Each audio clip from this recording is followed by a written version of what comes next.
Good morning, everyone. Very good morning to you all.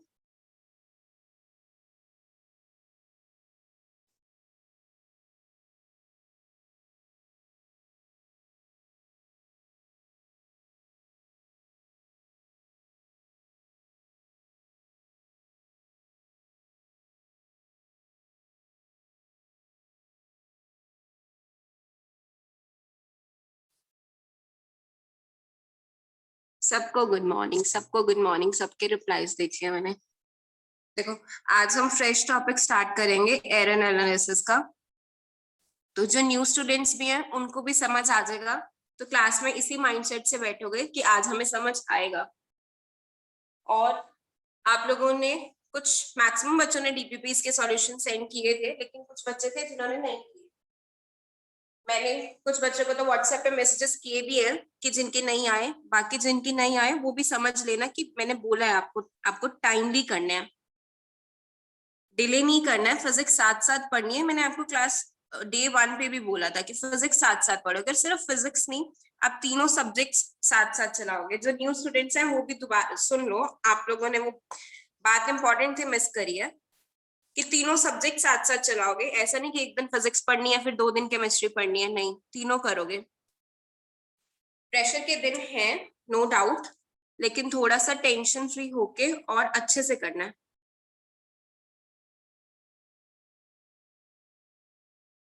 अब timely अपना time divide करो तीनों सब्जेक्ट्स में कि मैंने इतनी देर फिजिक्स पढ़नी है, इतनी देर केमिस्ट्री पढ़नी है।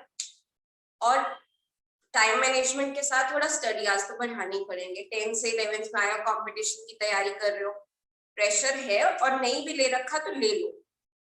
टेंशन नहीं लेनी पर प्रेशर लेना कि हाँ मुझे काम करना है। और हम अभी थोड़ा सा, क्योंकि स्टार्ट क्लास करी थी तो स्पीड मीडियम रखी थी, अब धीरे धीरे हम स्पीड भी ठीक करेंगे कि अब आपको समझ आने लग गई है। फिजिक्स जैसे जैसे आगे चलेगी थोड़ा सा स्पीड भी इम्प्रूव करेंगे, क्योंकि टाइमली चीजें करनी है, हम ज्यादा क्वेश्चंस करेंगे। स्पीड इम्प्रूव करने का मतलब है पहली क्लास में 4 क्वेश्चंस हो रहे हैं तो हमको स्पीड ऐसे इम्प्रूव करनी है कि हमारी क्लास में 4 to 6 पे जाए, 6 to 8 पे जाए। जितनी जल्दी करेंगे उतना ज्यादा कर पाएंगे। और एक बच्चा कल मुझे फोन पे ये कह रहा था कि मैम हम डाउट्स क्लास में इसलिए नहीं पूछते कि क्लास में हमको लगता है इंसल्ट होगी। क्लास में आप डाउट्स टाइमली पूछोगे, साथ साथ क्लियर कराओगे। आपके लिए मेन एम है आपका पेपर, ये नहीं कि दूसरे बच्चे आपके लिए क्या सोच रहे हैं कि इंसल्ट होगी या नहीं होगी।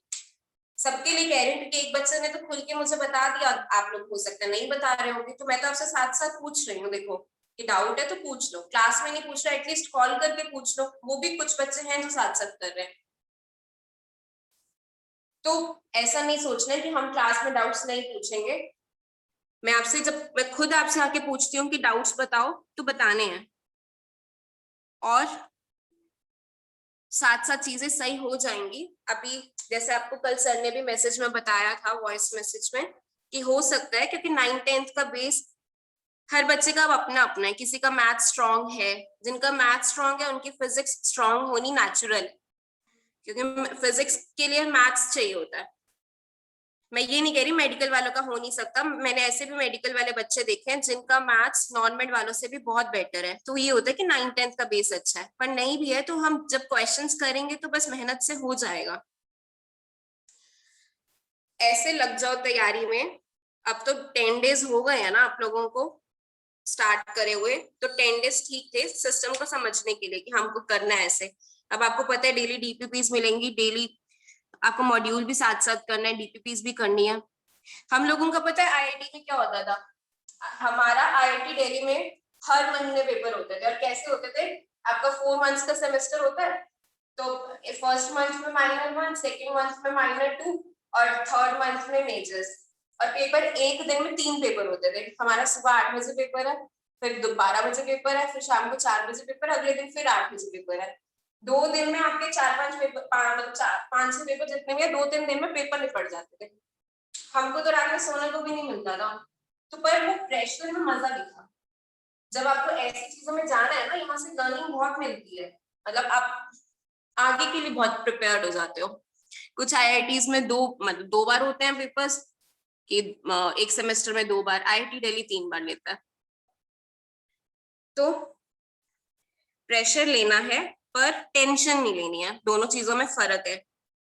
डिसिप्लिन में रहोगे, अपनी रूटीन बनाओगे पढ़ने की, ये नहीं कि एक दिन पढ़ रहे हो और 4 दिन डिले कर रहे हो कि आज पढ़ लिया तब 4 दिन नहीं पढ़ना। ये सबके लिए था कि न्यू स्टूडेंट्स थे, उनको पता तो चल जाए कि हमको अब 10 दिन बाद ज्वाइन किया तो पर पढ़ना फिर उनके लिए डे 1 से ही है। अब हम स्टार्ट कर रहे हैं, हमारा नेक्स्ट टॉपिक है एरर एनालिसिस का। अभी हमारे ये सेम ही चैप्टर चल रहा है, यूनिट्स एंड डायमेंशन, और इसमें अब ऑलमोस्ट हम एंड पे हैं। एरर एनालिसिस का हो जाएगा, उसके बाद कुछ थ्योरेटिकल चीजें हैं, वो 2-3 लेक्चर से ज्यादा की नहीं है ये टॉपिक करने के बाद। फिर हम इसके बाद वेक्टर स्टार्ट करेंगे, और वेक्टर्स के साथ ही बेसिक मैथ्स की क्लास भी आपकी मैं ही लूंगी मोस्ट प्रोबेबली, तो फिर वो भी स्टार्ट कर देंगे अलग लेक्चर में। तो एरर एनालिसिस में मैंने आपको बोला था ना, इस चैप्टर में हमारा मेन का चल रहा है कि हम जितनी भी चीजें कर रहे हैं काफी कुछ लिंक्ड है एक्सपेरिमेंट से, कि हम फिजिक्स लैब में एक्सपेरिमेंट्स करते हैं, उसके बाद हम अपने रिजल्ट्स शो करते हैं कि आपने कुछ भी एक्सपेरिमेंट करा, मान लो इलेक्ट्रिसिटी का एक्सपेरिमेंट करा, V = IR, आप तो अभी यही क्वेश्चन जानते हो ना, ऐसे वाली चीजें, तो मैं उसी की बात करूंगी जो आपने कर रखा है। मान लो आपको किसी अननोन वायर का रेजिस्टेंस निकालना था, तो आपने वोल्टेज वेरी करी, कॉरेस्पॉन्डिंग करंट मेजर्स किए, तो आर की वैल्यू निकाली। तो आर को अब कैसे लिखना है, आर का रिजल्ट V/I होगा। ये आपने सिग्निफिकेंट फिगर्स में देख लिया कि V की मेजरमेंट आई, I की मेजरमेंट आई, तो आपको R को कितने सिग्निफिकेंट डिजिट्स पे लिखना है वो आपको पता चल गया, वो चीज पढ़ चुके हो। पर अब हम एरर्स पढ़ रहे हैं। एरर्स ये है कि जब भी आप कोई मेजरमेंट लेते हो ना, कोई भी एक्सपेरिमेंट किया आपने, कोई भी मेजरमेंट करी, कभी भी वो 100% एक्यूरेट नहीं होती। 100% एक्यूरेट होती तो फिर होता है कि मतलब मैं एक भगवान से वाली बात, ऐसा नहीं हो सकता।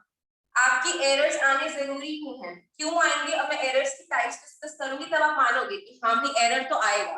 कि जब भी आप आर की वैल्यू मान लो कुछ भी 300 ओम्स बता रहे हो, तो एग्जैक्टली नहीं बता पाओगे, हो सकता है वो आप रेंज दोगे, आप कहोगे कि मेरी रेजिस्टेंस की वैल्यू ना 298 से लेकर 302 ओम तक है, इसके बीच में कुछ भी आ सकती है, तो एरर है।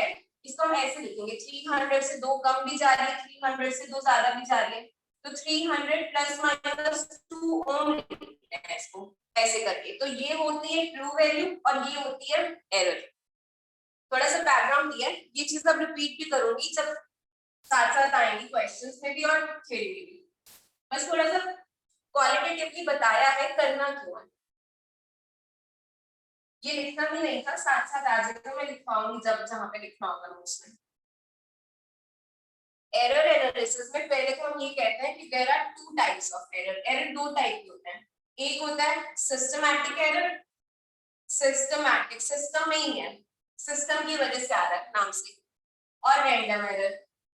रैंडम का आप समझते हो कि रैंडम कोई चीज होती है तो कुछ भी हो सकती है ना, पॉजिटिव नेगेटिव ऐसी चीजें। पहले सिस्टमैटिक एरर्स की बात करते हैं। सिस्टमैटिक एरर्स की डेफिनेशन है errors which occur in one direction only. Errors which occur in one direction only. बताते हैं क्या मतलब है, one direction only. It is either positive or negative. It is either positive or negative.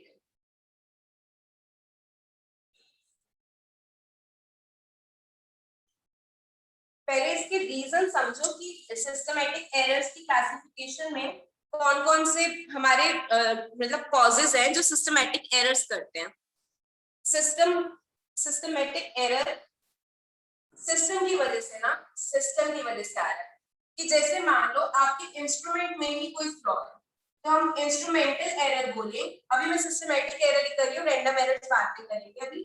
तो instrumental error की वजह से, instrumental error ऐसे समझो कि मान लो अभी आप स्केल से किसी लेंथ को मेजर कर रहे हो, ठीक है, स्केल से लेंथ मेजर करनी है, लेकिन चांस की बात है कि ये या हो सकता है ये 2 डिजिट्स आपके मिटे हो या टूटा हुआ हो।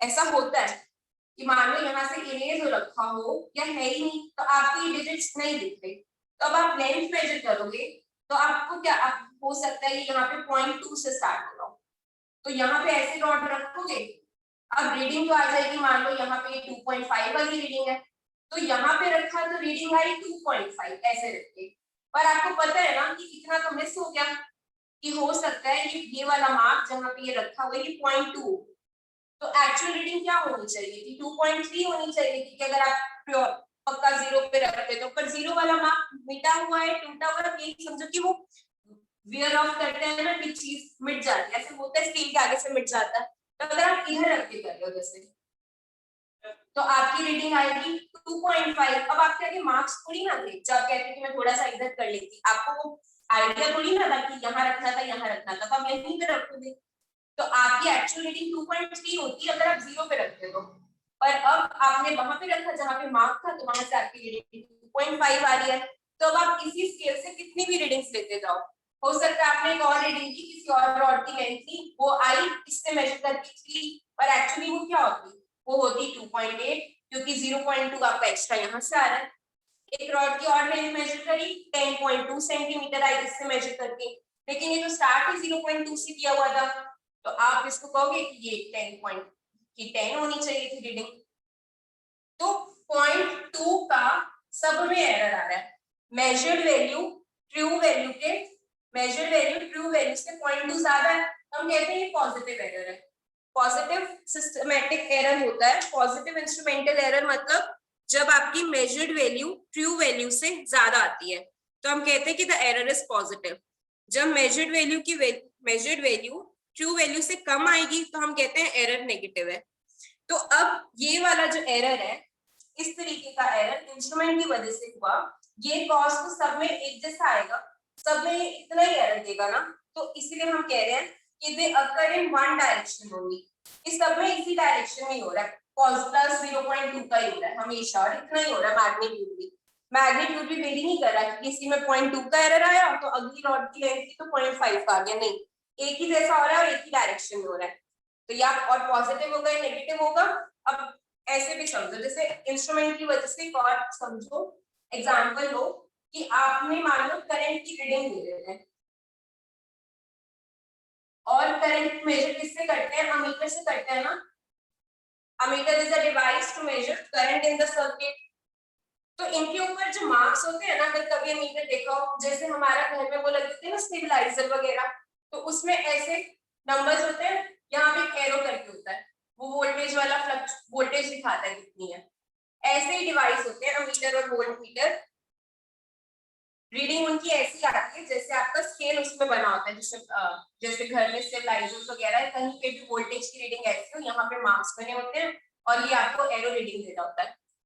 तो ये जो मार्क्स बने होते हैं, ये भी तो इंस्ट्रूमेंट को डिजाइन करते टाइम क्या किया जाता है, हम पहले इसमें से वो करंट फ्लो कराते हैं, हमको पता है 2 एम्पियर का करंट है, तो जहां पे एरो आई वहां पे 2 एम्पियर लिख दिया, हमने 5 एम्पियर का करंट फ्लो कराया, एक्चुअली में जब इंस्ट्रूमेंट को बना रहे हैं तो एरो यहाँ आई, तो हमने इसको 5 एम्पियर लिख दिया।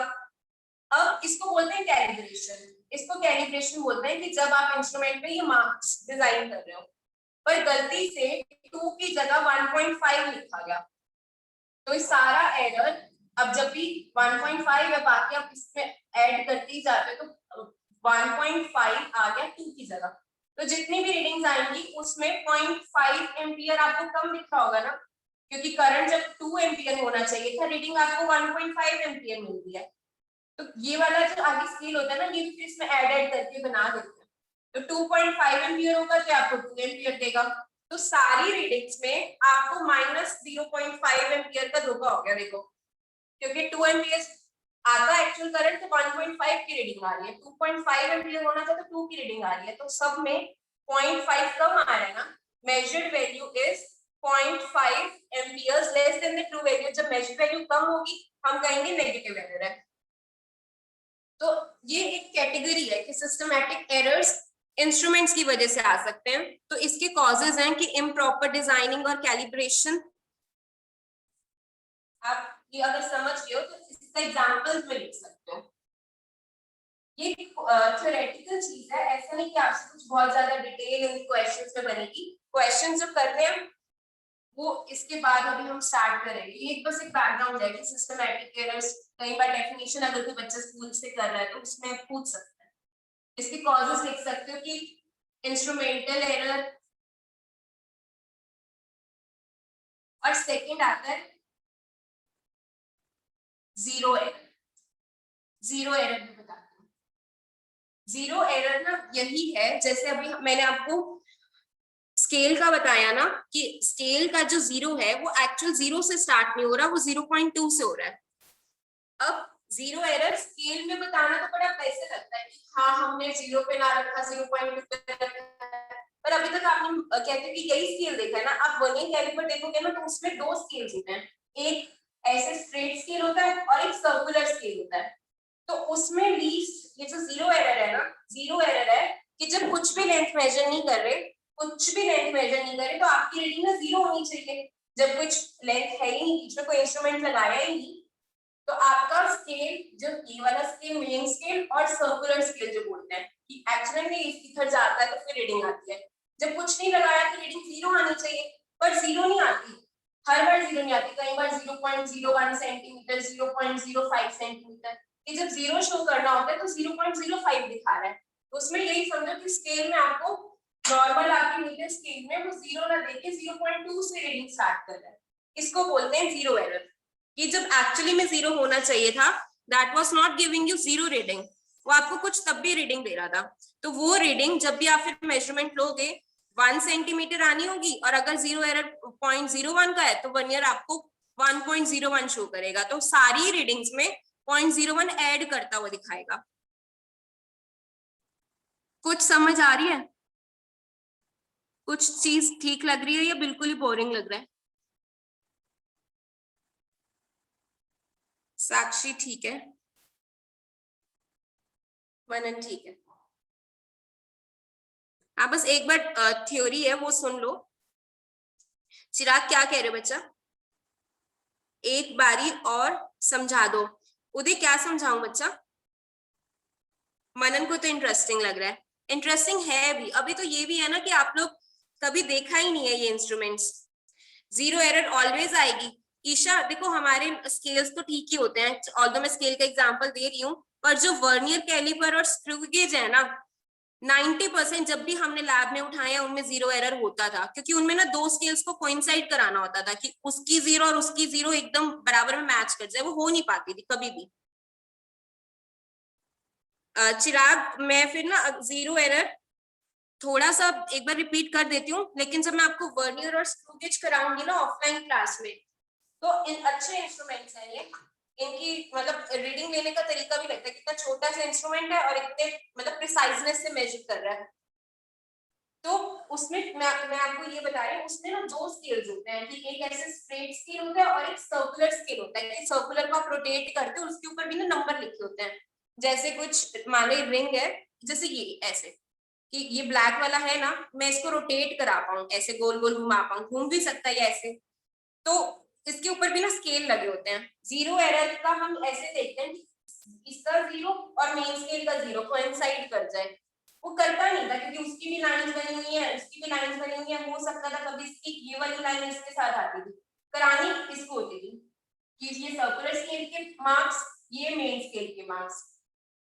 अगर इसका फर्स्ट इसके फर्स्ट के बराबर में आ जाता था फिर तो कहते थे कि जीरो एरर नहीं है, पर ये क्या होता था जनरली इसका कुछ थर्ड या फोर्थ स्केल इसके साथ कोइंसाइड करता था, मिलाना इन दोनों का होता था।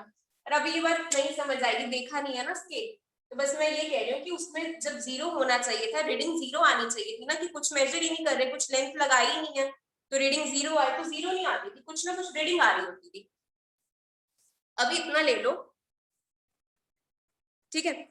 और भी ऐसे एरर, सिस्टमेटिक एरर्स में एक कैटेगरी ये भी आती है कि आपकी प्रोसीजर की टेक्निक ही गलत है।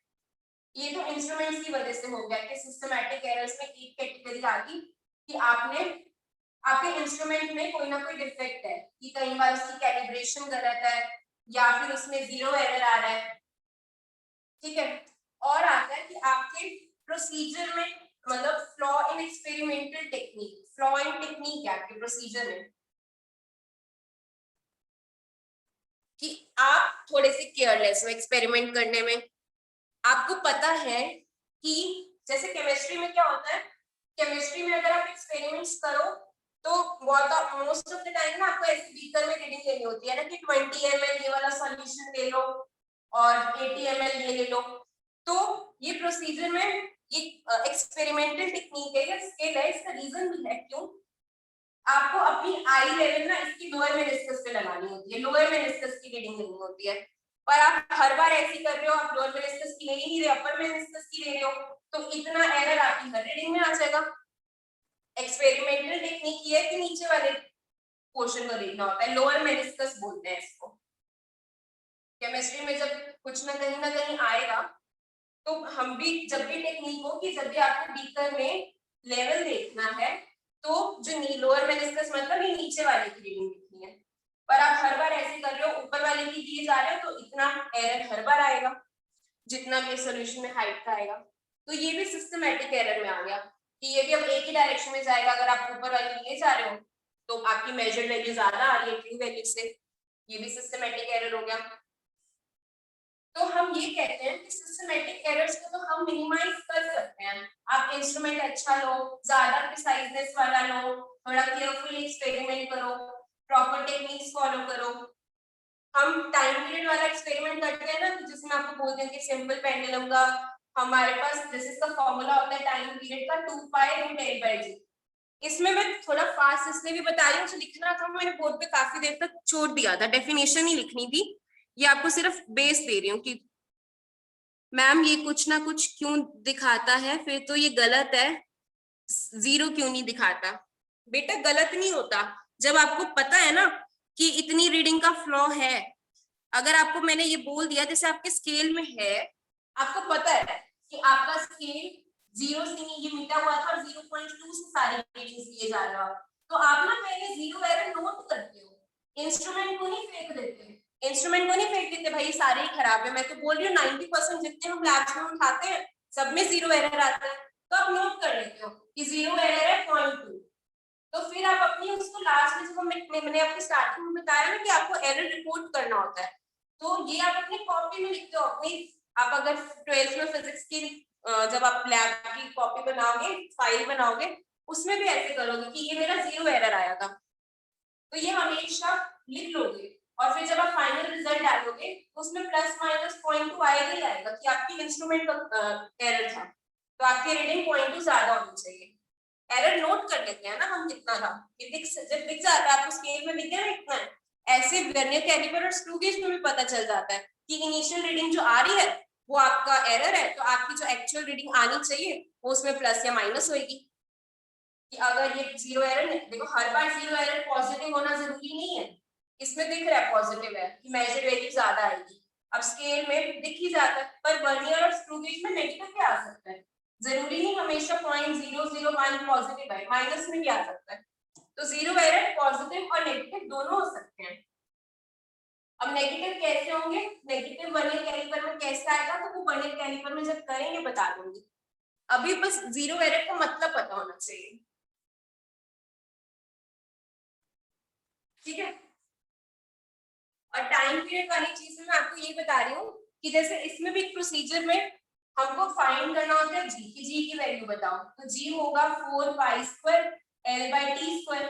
इस एक्सपेरिमेंट में हम ये लेंथ मेजर करते हैं और टाइम पीरियड मेजर करते हैं कि सिंपल पेंडुलम में ये कितने टाइम में आया इधर वापस। अब इसकी टेक्निक में भी बोला जाता है कि कीप इट्स एम्पलीट्यूड स्मॉल, कि इसका एम्पलीट्यूड छोटा रखते हुए रीडिंग्स लो।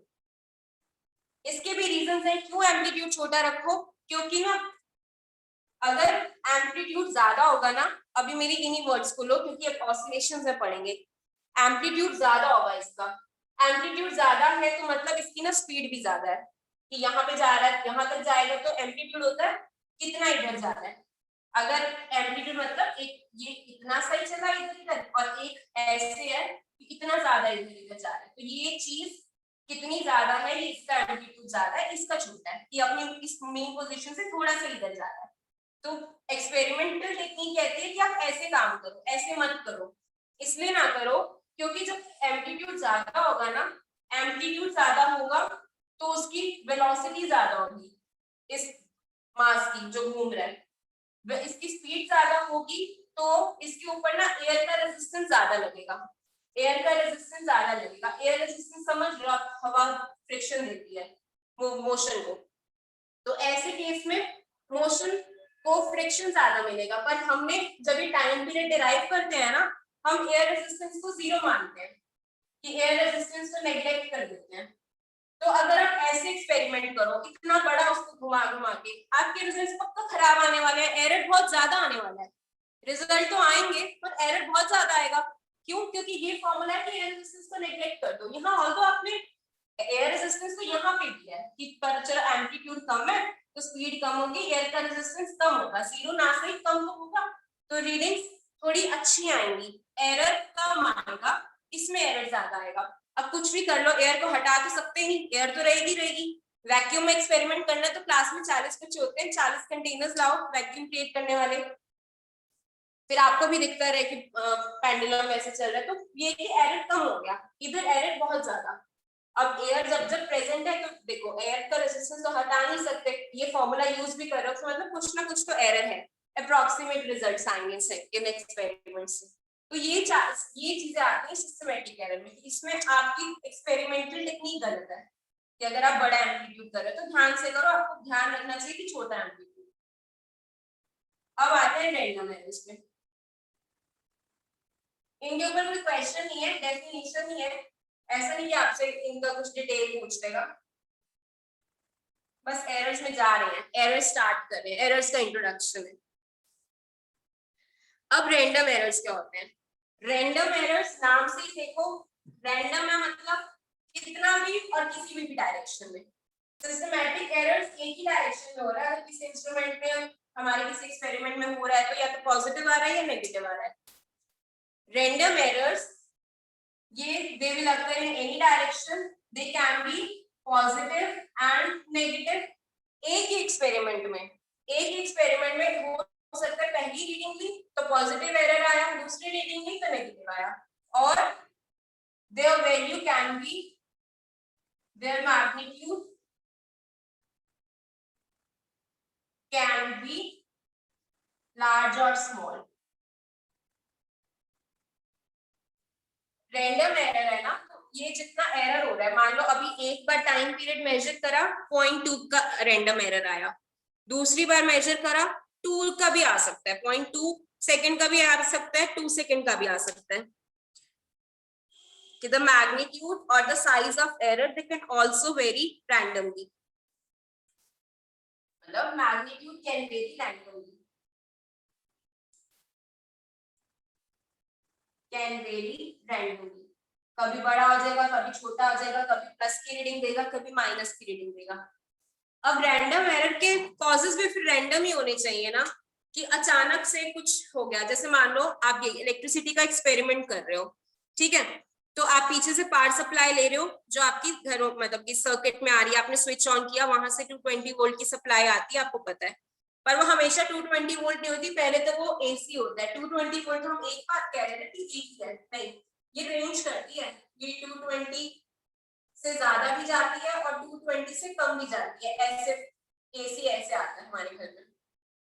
अब आप एक्सपेरिमेंट कर रहे हो, सडनली हो सकता है पीछे से पावर सप्लाई में फ्लक्चुएशन हुआ हो, आपका एक्सपेरिमेंट आप 10 वोल्ट से कर रहे थे, आपने 10 वोल्ट पे ऐसे जाते कि घर में तो 220 वोल्ट आ रही है ना, तो ट्रांसफॉर्मर छोटे मतलब हमारे डिवाइसेस में या जो भी आपने सर्किट बना रखा है, छोटा सा ट्रांसफॉर्मर, मोबाइल के चार्जर में भी देखो पीछे से तो 220 वोल्ट है, पर हम उसको कम कर रहे होते हैं ना, कि जितने भी डिवाइसेस घरों में अप्लायंसेस हैं उनको अपनी अपनी वोल्टेज रेटिंग है, वोल्टेज रेटिंग है, किसी को 100 वोल्ट चाहिए, किसी को कितनी चाहिए, तो ट्रांसफार्मर इसको छोटा कर देता है, 220 वोल्ट से आपको जितना चाहिए उतना कर दिया, ठीक है 10 वोल्ट कर दिया। आप छोड़ो इस चीज को कि 10 वोल्ट से एक्सपेरिमेंट कर रहे हो, फिर पर पावर सप्लाई में फ्लक्चुएशन हुआ कि ये कभी 9.8 हो गई, कभी ये 10.5 होगी, कभी ये एकदम ज्यादा फ्लक्चुएशन हो गया 8.6 आई, कभी 12 चली गई। एक एक्सपेरिमेंट कर रहे हो, आपका वी चेंज कर रहा है, ये तो ज्यादा ही एरर बना दिया, पर चेंज तो करेगा ना, हमेशा 10 तो नहीं आएगा, पीछे से फ्लक्चुएट करी, कभी ज्यादा होगी कभी कम होगी, तो v बदलेगा, आपका i भी बदलता ही रहेगा उसके कॉरेस्पॉन्डिंगली। तो अगर मान लो v की वोल्टेज इसे मेजर करो, कभी 10 है ट्रू वैल्यू, कभी ये 9.8 आ रही है, कभी 10.2 जा रही है, कभी 8.6 आ रही है, कभी 11.4 आ रही है, तो इधर -0.2 का एरर, यहाँ पे +0.2 का एरर, अगर v मेजर कर दो तो, और यहाँ पे मैंने देखो 1.4 का एरर, यहाँ पे मतलब -1.4 +1.4। तो हम क्या करते हैं, रैंडम एरर्स को आप समझ गए ना कि ट्रू वैल्यू के कुछ वैल्यूज, एरर ऐसा भी आएगा कि वैल्यू कम कर देगा, एरर ऐसा भी आएगा वैल्यू बढ़ा भी देगा, एरर का मैग्नीट्यूड कम भी हो सकता है, एरर का मैग्नीट्यूड ज्यादा भी हो सकता है, किसके कॉजेस भी रैंडम है। आप एक्सपेरिमेंट कर रहे हो टेम्परेचर में, टेम्परेचर की बात कर लेते हैं, चलो आपको ये पता होगा कि रेजिस्टेंस टेम्परेचर पे डिपेंड करता है, नहीं भी पता तो मैं बता रही हूँ कि जो हम रेजिस्टेंस पढ़ते आए हैं ना 9th के 10th में पढ़ा है, तो resistance of a wire changes with temperature, जैसे जैसे मेटल वायर का, अगर किसी मेटल की वायर है, जब वो गर्म हो जाती है ना, आपने करंट फ्लो कराया, उससे गर्म हो जाएगी, आपका चार्जर गर्म हो जाता है ना, फोन को चार्जिंग पे लगाते हो तो आपका फोन भी गर्म हो जाता है, चार्जर भी गर्म हो जाता है, तो करंट जब जब डिवाइसेस में से फ्लो करता है, it causes heating effect, current flow करने की वजह से चीजें गर्म हो जाती हैं, तो मेटल की वायर भी जब उसमें से करंट जा रहा है वो गर्म होगी, गर्म होने से उसका रेजिस्टेंस चेंज कर जाता है, बढ़ जाता है, मेटल्स का रेजिस्टेंस बढ़ता है विद इंक्रीज ऑफ टेम्परेचर। अब आप एक एक्सपेरिमेंट कर रहे हो, करंट वाला ही, थोड़ी देर एक्सपेरिमेंट किया, जितनी मान लो 10 मिनट हो गए आपको एक्सपेरिमेंट करते हुए, तो 10 मिनट पहले जो वायर का रेजिस्टेंस था, 10 मिनट बाद वायर का रेजिस्टेंस वो नहीं रहेगा, आर चेंज करेगा, वी मान लो कांस्टेंट ही रखा हुआ है, तो आई चेंज करेगा, तो आपकी रीडिंग चेंज आएगी। इसीलिए जब ये वाले एक्सपेरिमेंट्स करते भी है ना, तो हम ऐसा करते रहते हैं कि 10 मिनट तक एक्सपेरिमेंट कर लो, फिर थोड़ी देर में बंद कर दो ताकि वो ठंडा हो जाए, फिर दोबारा 10 मिनट बाद कर लो, ताकि इससे क्या होगा, ये फिर आप अपने एरर कम कर रहे हो कि अब मतलब मेरे को कभी बहुत ज्यादा फ्लक्चुएशन, अगर मान लो कि रीडिंग्स ही ऐसी हैं बहुत, जिसमें आपको बहुत एरर्स, इतने एरर्स आपको परमिसिबल नहीं है, ठीक है, बड़े स्केल पे लार्ज चेंजेस, मतलब आप करंट के साथ डील कर रहे हो 100 एम्पियर्स में, तब तो इतना फ्लक्चुएशन नहीं आएगा, अब इसको 98 एम्पियर भी आ जाए, 102 एम्पियर आ जाए, आपको फर्क नहीं पड़ता, पर अब आप डील कर रहे हो 1 एम्पियर या 0.5 एम्पियर के करंट से, तो इसमें मान लो अगर कुछ 0.4 में 0.5 के साथ 0.4 एम्पियर की रीडिंग आ जाए, 0.6 एम्पियर की आ जाए, आप परसेंटेज देखो चेंज की, इसमें 2/100 चेंज कितना है, परसेंटेज चेंज कैसे निकालते हैं, इन दोनों का डिफरेंस इनटू 100, 2% का चेंज है, इधर देखो 0.1/0.5 इनटू 100, 20% का चेंज है, तो इतना चेंज अलाउड नहीं है ना। देखो अगर आप 0.5 एम्पियर्स के रेंज के एक्सपेरिमेंट कर रहे हो, अगर आपकी रीडिंग ऐसे बदल दी है तो गलत, 20% का चेंज हो रहा है, यहाँ पे 2% का हो रहा है, तो ऐसे करंट्स में आप ना भी ठंडा करो उसको, ऐसे एक्सपेरिमेंट्स में ज्यादा फिजिक्स हो रही है, एरर्स में ही आते हैं थोड़ा सा।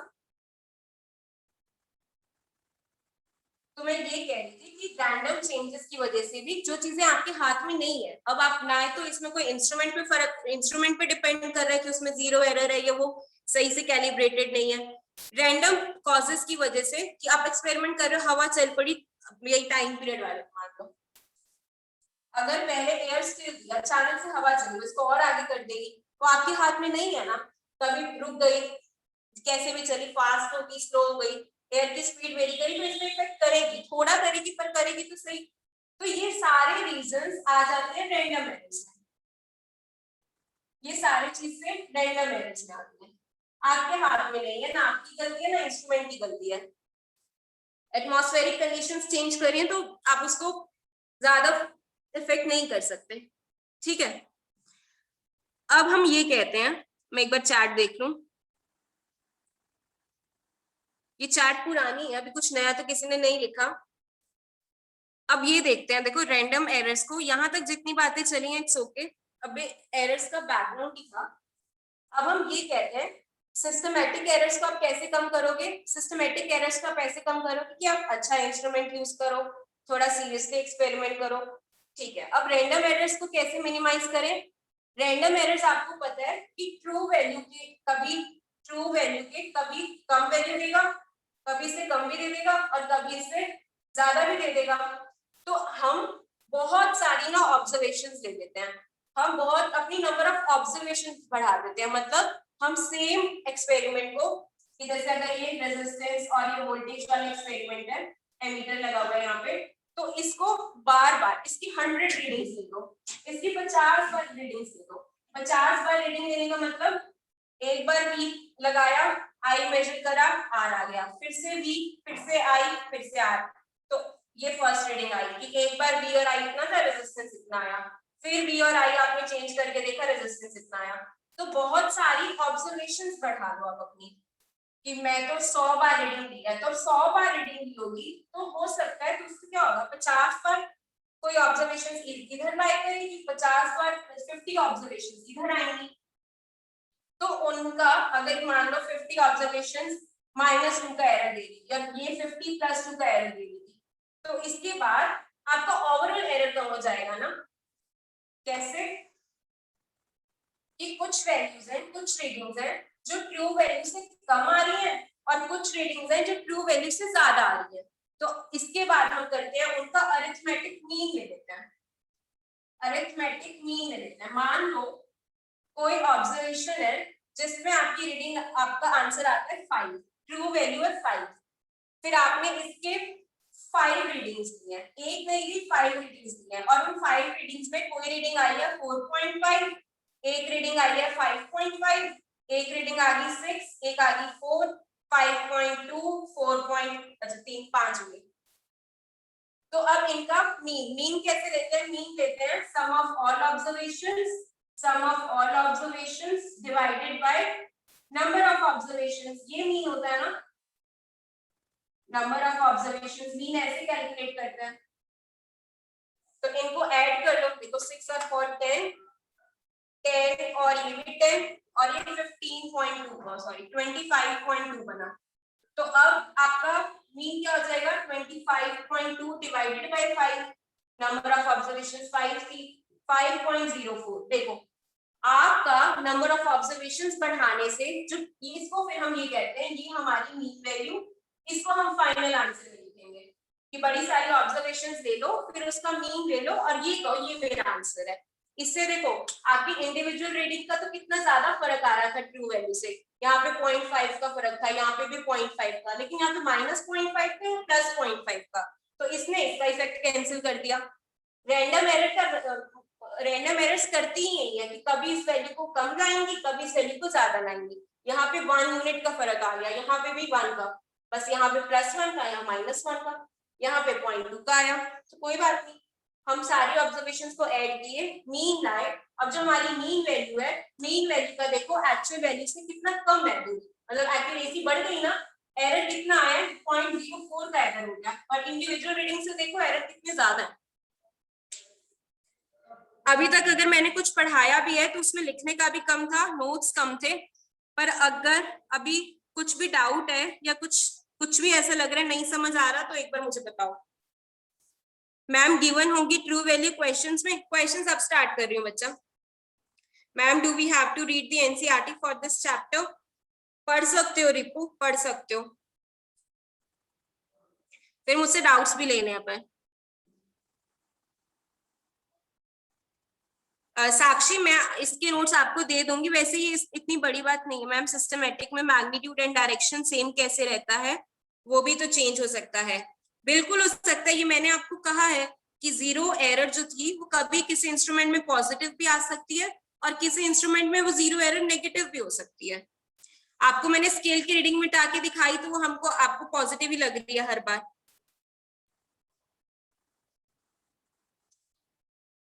और बताओ।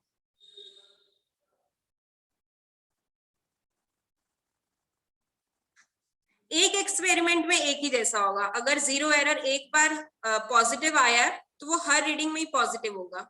इन जनरली कैसा भी हो सकता है, एक एक्सपेरिमेंट में वो एक ही डायरेक्शन में रहेगी। ठीक है, अभी तक जो बताया उस पे ऐसा कोई क्वेश्चन है ही नहीं, वो एरर का बैकग्राउंड है कि एरर कहाँ से आ गए, और अब आ गए हैं तो हमको उनको लिखना कैसे है और कैसे फाइंड करना है। अब क्वेश्चंस वाली चीज अब स्टार्ट हो रही है, थोड़ा सा अरिथमेटिक मीन में आ भी गया, पर अब स्टार्ट हो रही है क्वेश्चंस वाली चीजें। तो देखो, अब एरर्स हम डिफाइन करते हैं। जो सिस्टमेटिक एरर्स और रैंडम एरर्स की डेफिनेशंस हैं, एनसीईआरटी में भी है, वहां से भी देख सकते हो। अगर नहीं देख, मैं चेक कर लूंगी, और कुछ और एक्स्ट्रा लिखना होगा तो मैं आपको नोट्स में खुद दे दूंगी। इतनी बड़ी बात थी नहीं, मैंने वो लिख दिया था, सिस्टमेटिक, जो सिस्टमेटिक एरर्स की डेफिनेशन थी वो लिख दी थी वैसे।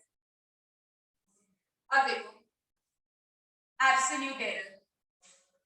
अब आपको इससे पहले बस ये समझ आ गया कि रैंडम एरर्स, आपकी जो रैंडम एरर्स की वजह से आपकी एक्सपेरिमेंट का रिजल्ट ट्रू वैल्यू से कम भी आ सकता है, ज्यादा भी आ सकता है। बहुत कम भी, कई बार वो एरर ज्यादा भी दे देता है, कम भी दे देता है, पॉजिटिव भी दे देता है, नेगेटिव भी।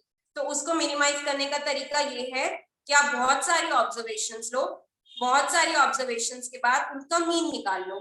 फिर जो अरिथमेटिक मीन लेना मैथ्स में आता होगा, तो जो मीन वैल्यू आती है हम कहते हैं कि वही हमारे लिए ट्रू वैल्यू है, क्योंकि फाइंड ही कर, पहले से ट्रू वैल्यू पता होती तो एक्सपेरिमेंट ही क्यों करते। तो जो हमारी मीन वैल्यू है हम उसी को ही ट्रू वैल्यू मानते हैं। ठीक है, तो अब मान लो आपने कोई एक्सपेरिमेंट किया, आप किसी एक क्वांटिटी है एक फिजिकल क्वांटिटी है, आप इसकी मेजरमेंट ले लो, ये लेंथ हो सकती है, ये टाइम हो सकता है, ये करंट हो सकता है, ये वोल्टेज हो सकती है, आप इसको मेजर कर लो। और आपने इसकी n ऑब्जर्वेशंस ली है, n मतलब कुछ भी 10 टाइम्स नहीं है, 20 टाइम्स नहीं है, 100 टाइम्स नहीं है, और n ऑब्जर्वेशंस में इसकी रीडिंग आई है A1, A2, A3, मतलब फर्स्ट रीडिंग ली A1 आया, कुछ भी हो सकता है इसकी वैल्यू, सेकंड रीडिंग में A2 आया, थर्ड रीडिंग में A3 आया, ऐसी n रीडिंग्स में ये उसकी वैल्यूज आई हैं। ठीक है, तो हम मीन वैल्यू को ही ट्रू वैल्यू बोलेंगे, और वो क्या होगी, वो होगा इनका अरिथमेटिक मीन, मतलब A1 plus A2 plus A3 up to AN तक ऐड करो, डिवाइडेड बाय n।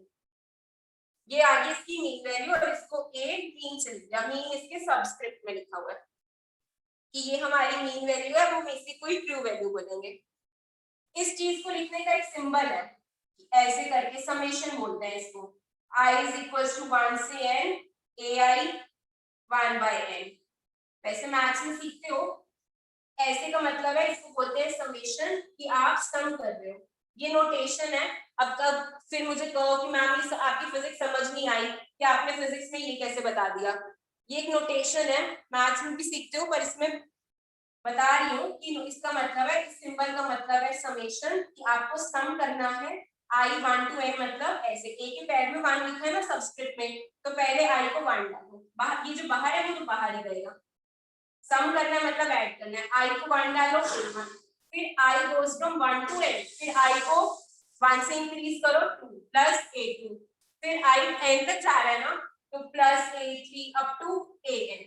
ये इसका मतलब यही है, ये तो बाहर रह गया, इसका मतलब सम करना है, और I को, I की सबस्क्रिप्ट में पहले 1 डालो, प्लस I को 2 डालो, प्लस I को 3 डालो, कब तक जाओगे, यहाँ तक जाओगे। ये लिखते हैं इसको, नहीं भी समझ आ रहा तो ये तो है, यहाँ तक ही चाहिए मुझे। तो ये आगे मेरी मीन वैल्यू। अब एब्सोल्यूट एरर कर रहे हैं हम, फर्स्ट कैटेगरी है एब्सोल्यूट एरर की। फिर एब्सोल्यूट एरर में हम अब इंडिविजुअल क्वांटिटीज का एरर निकालेंगे। पेन कहाँ गया?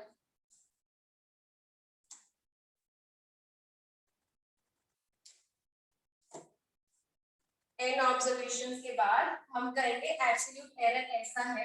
अब आप अपनी सारी क्वांटिटीज का एरर निकालो। एरर में, एरर को ना ऐसे शो करते हैं, डेल्टा, डेल्टा इसको बोलते हैं, ट्रायंगल बना होता है और डेल्टा बोलते हैं, और इसका मतलब चेंज होता है, मतलब होता है चेंज। तो फर्स्ट रीडिंग में आपका कितना एरर आया, डेल्टा A1, ये लिखेंगे A1 माइनस A, इसका मतलब क्या है, एरर आपकी फर्स्ट क्वांटिटी में कितना आया, जैसे अभी मैंने 5 ओरिजिनल लिया था और एक रीडिंग 6 भी ली थी, तो एरर क्या था, measured value minus true value, measured value minus mean value, वही लिखा है कि A1 आपकी रीडिंग आई है और मीन वैल्यू आपने ऐसे करके फाइंड कर दी, तो error in first measurement, this is error in first measurement, first measurement और फर्स्ट ऑब्जर्वेशन। सिमिलरली आपने n ऑब्जर्वेशंस दिए है ना, तो find error in all the observations, ये आ गया मेरा सेकंड ऑब्जर्वेशन का error. Similarly A3 delta A3 is error in third observation, तो थर्ड वाली रीडिंग माइनस ट्रू वैल्यू। ऐसे करके आप अप टू an तक डेल्टा an फाइंड कर लोगे कि an माइनस a मीन, ठीक है। तो अब एब्सोल्यूट एरर होता है, एब्सोल्यूट एरर होगा कि अब इन जो आपने डेल्टास निकाले हैं ना, इन सारे डेल्टास कभी नहीं लिखो, डेल्टा ए लिखो उसको, क्योंकि ये क्या है, error in measurement of a, measurement of a, ये होगा mod of delta A1 plus mod of delta A2 plus mod of delta A3 up to कब तक ऐड करना है, जितनी ऑब्जर्वेशंस है, delta AN divided by mean area, delta A और इसको भी मीन लिख सकते हो अपॉन n।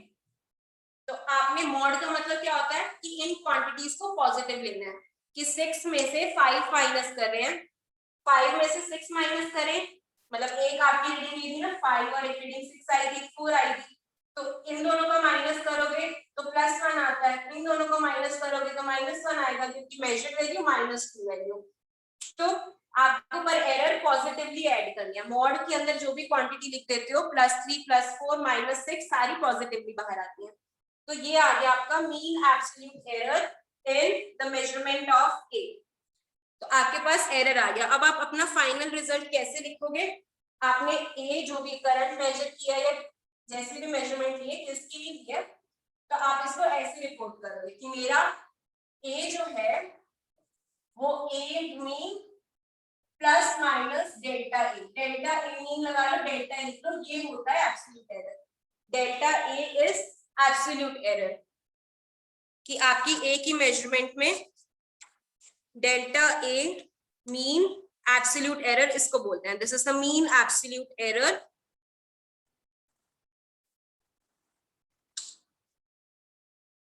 इसमें मैंने प्लस माइनस इसलिए लगाया कि अब आप अपने रिजल्ट को ऐसे बता रहे हो कि जो मेरा रिजल्ट है ना ए की मेजरमेंट का, वो ए मीन से इतना ज्यादा भी आ सकता है, इतना कम भी आ सकता है, कि आपकी इसका मतलब है कि आपकी ए की वैल्यू इस रेंज में रहेगी, इस रेंज में आएगी। आप, मैंने आपको कहा था ना जब स्टार्टिंग में कि अगर आप कोई रिजल्ट ऐसे लिखते हो प्लस माइनस, मतलब सबसे छोटी वैल्यू क्या होगी जब माइनस लगा दोगे, और सबसे मैक्सिमम वैल्यू कब आएगी जब प्लस लगाओगे, इसलिए आपका ए की मेजरमेंट की वैल्यू ऐसे इस रेंज में लाई करेगी। यही मैं आपको कह रही थी कि कभी भी आप एक्चुअल 100% रिजल्ट्स नहीं दे सकते, आप कुछ रेंज ही बताते हो, क्योंकि एग्जैक्ट नहीं बता सकते, कुछ ना कुछ एरर है, तो हमने सारे एरर्स को ऐड कर दिया, हमने मैक्सिमम पॉसिबल एरर बताया है। इसमें ये जो डेल्टा ए मीन है ना, ये चीज, ये मैक्सिमम एरर है, मैक्सिमम एरर बोलोगे तो समझ गए ना कि इससे और इधर वैल्यूज नहीं आएंगी। अगर मेरी मान लो ये 5 लेस देन, कि ये चीज आती है मान लो 5 और ये चीज आती है 8, ये a की वैल्यू है, तो ये 5 से 8 के बीच में a की वैल्यू आएगी, 4.9 भी नहीं जाएगी और 8.1 भी नहीं जाएगी। आपने मैक्सिमम एरर्स बता दिए इसमें कि a की वैल्यू थोड़ी इधर भी हो सकती है और इतनी रेंज में जाएगी।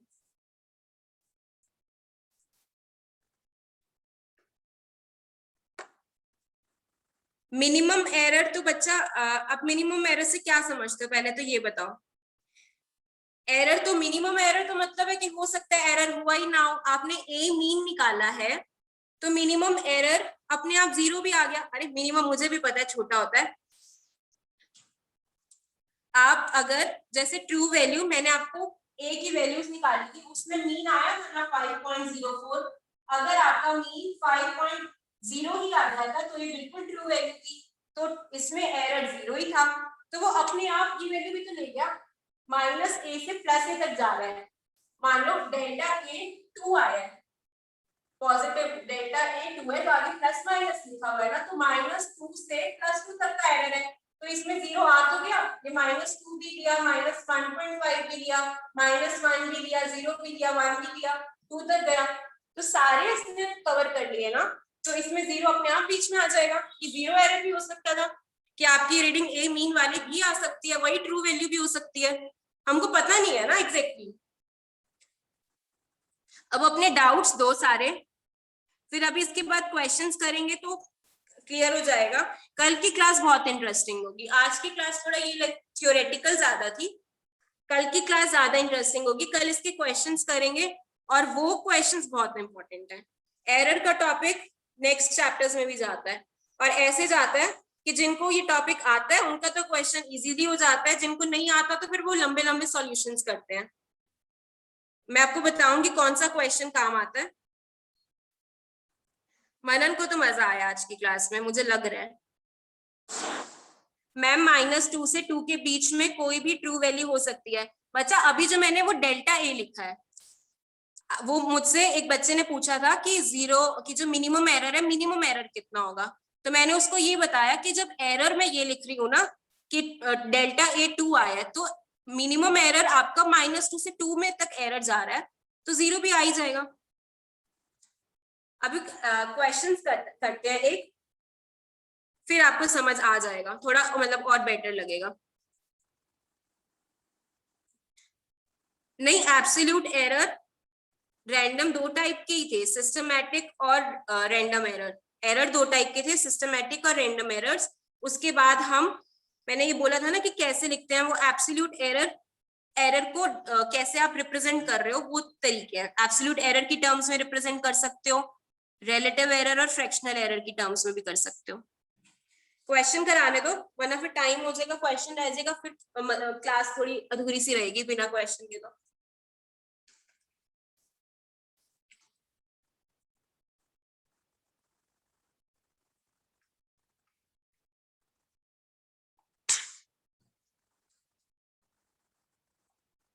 क्या कह रहा है बच्चा? मैम जो आपने वाई फॉर्मूलाज बताए हैं उसमें थोड़ी दिक्कत है। वाई फॉर्मूलाज मैंने कोई फॉर्मूलाज नहीं बताए बच्चा, मैं तो अब आपको मीन निकालने का फॉर्मूला 9th-10th में सीख के आते हो, मीन निकालने का ही फॉर्मूला बताया और कोई फॉर्मूला नहीं बताया मैंने। आज कोई फॉर्मूला नया नहीं आया। क्वेश्चन कर लो, उसमें अब आपको ये वेरिएबल्स की टर्म में लिखते हो, मैं समझ में थोड़ी प्रॉब्लम हो सकती है, आने दो मुझे क्वेश्चन पे, मैं बोल रही हूँ। जिस तरीके से क्वेश्चंस करने हैं ना, उन पे ध्यान देना कि वहां पे थोड़े कॉन्सेप्ट्स में क्लियरिटी आती है जब आप क्वेश्चन करते हो। और अभी अगर आपको ये फॉर्मूलाज में दिक्कत है तो एक बार अपनी मैथ्स की बुक में से मीन कैसे निकालते हैं वो रिवाइज कर लेना, जिनको मीन निकालने में प्रॉब्लम है। मीन कभी भी ऐसे निकाला जाता है, आपके मार्क्स आए हैं इंग्लिश में, हिंदी में, मैथ्स में, साइंस में, सोशल साइंस में 95, 80, 60 कुछ भी, और 80 मान लो, 85 मान लो, ऐड करते हो 5 सब्जेक्ट्स के मार्क्स, डिवाइडेड बाय 500 करते हो, हाँ 500 करोगे और इनटू 100 करोगे तो परसेंटेज आ जाते हैं, तो ये मीन ही तो करते हो पहले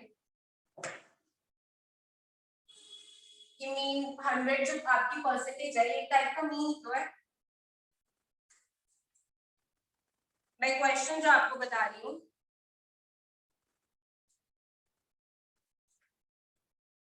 क्वेश्चन कह रहा है कि आपने एक रॉड की लेंथ मेजर करी है और उसकी रीडिंग्स आई है, to measure length of a rod, measure करी है और उसकी रीडिंग्स आई है 2.48 सेंटीमीटर और रीडिंग आई है 2.46 मीटर्स। ये सारी मीटर आई, सेंटीमीटर नहीं है, ये भी मीटर में आई है, और 2.49 मीटर्स, एक और भी आई है 2.49 मीटर्स, और एक आई है 2.46 मीटर्स।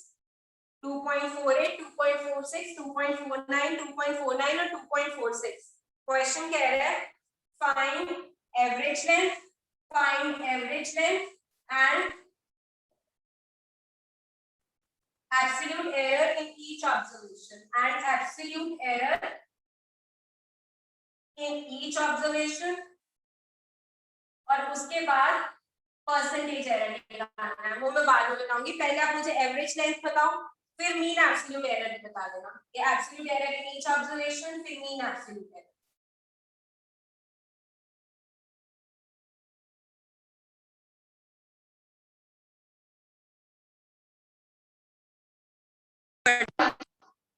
आज की अटेंड आपने नहीं भी अटेंड, आज की क्लास में कुछ कम ज्यादा भी रहा तो कोई बात नहीं, कल की क्लास इंपॉर्टेंट है। कल जो मैं फॉर्मूलाज बताऊंगी वो आगे हेल्प करेंगे।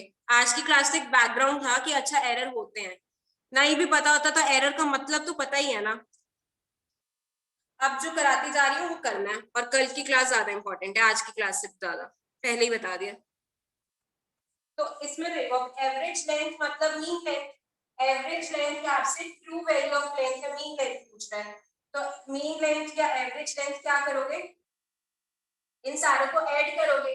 ये मेरा जहां में A1 है, ये A2 है, ये A3 है, ये A4 है, ये A5 है, मैं उसके साथ कोरिलेट कर रही हूँ जो मैंने अभी आपको इससे पहले बताया। तो 2.48 प्लस 2.46 प्लस 2.49 प्लस 2.49 प्लस 2.46, 5 हो गया ना, 3 4 5, 5 रीडिंग्स ली हुई है आपने। ये 5 ऑब्जर्वेशंस ली हैं, 5 बार एक लेंथ मेजर करी और अलग अलग रीडिंग्स आई हैं।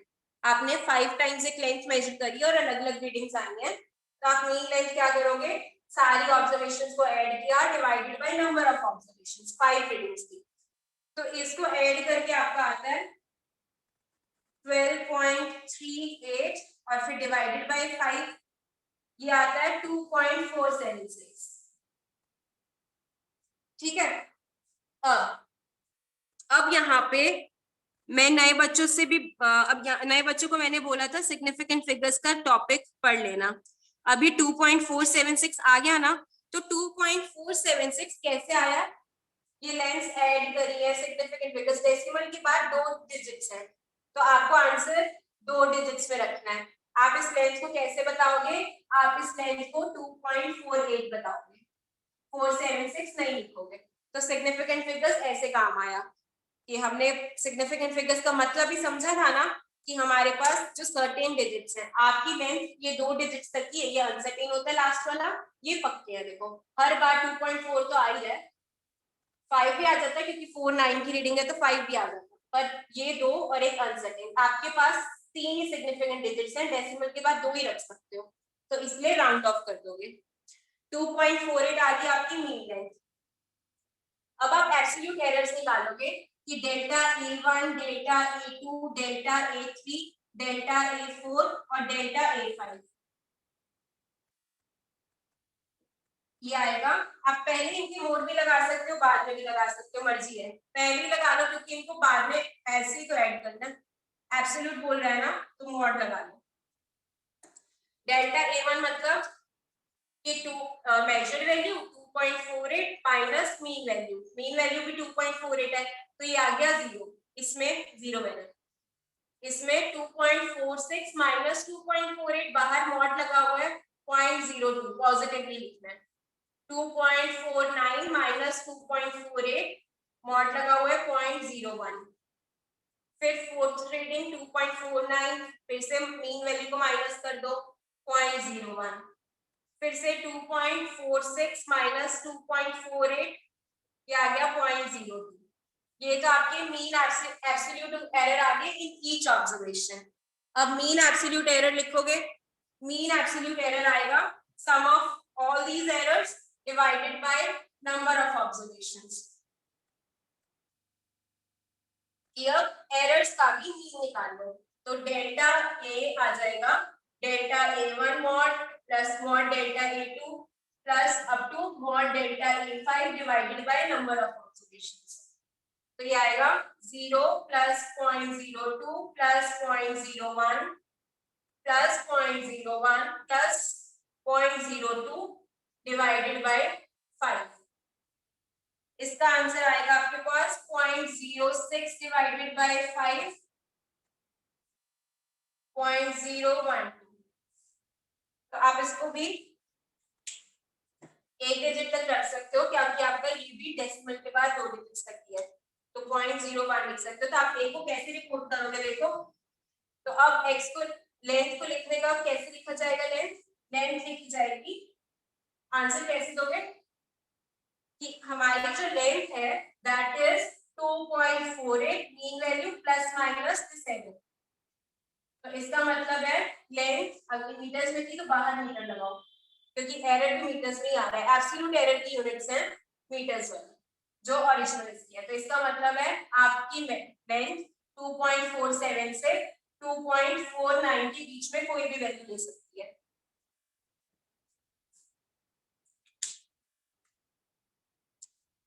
कुछ बच्चों ने तो मुझे रिजल्ट्स भी दे दिए थे, मैम लास्ट में तो 2.46 होगा ना माइनस 2.46 ही लिखा है बच्चा मैंने, और माइनस 0.02 एक बच्चा कह रहा है बेटा मैंने मोड लगा दिया ना, मोड का मतलब है आपको पॉजिटिव वैल्यू लेनी होती है। जन्नत सृष्टि मैं आपकी बात नहीं समझी, कहाँ कह रहे हो लास्ट में तो 2.46 होगा ना माइनस। अच्छा ओके आ गया। अब किसी को डाउट है तो बताओ जल्दी जल्दी, कल क्वेश्चंस कराऊंगी और फॉर्मूलाज कल आएंगे एरर्स में। मैम प्लस माइनस क्यों लिखा वो दोबारा बता दो।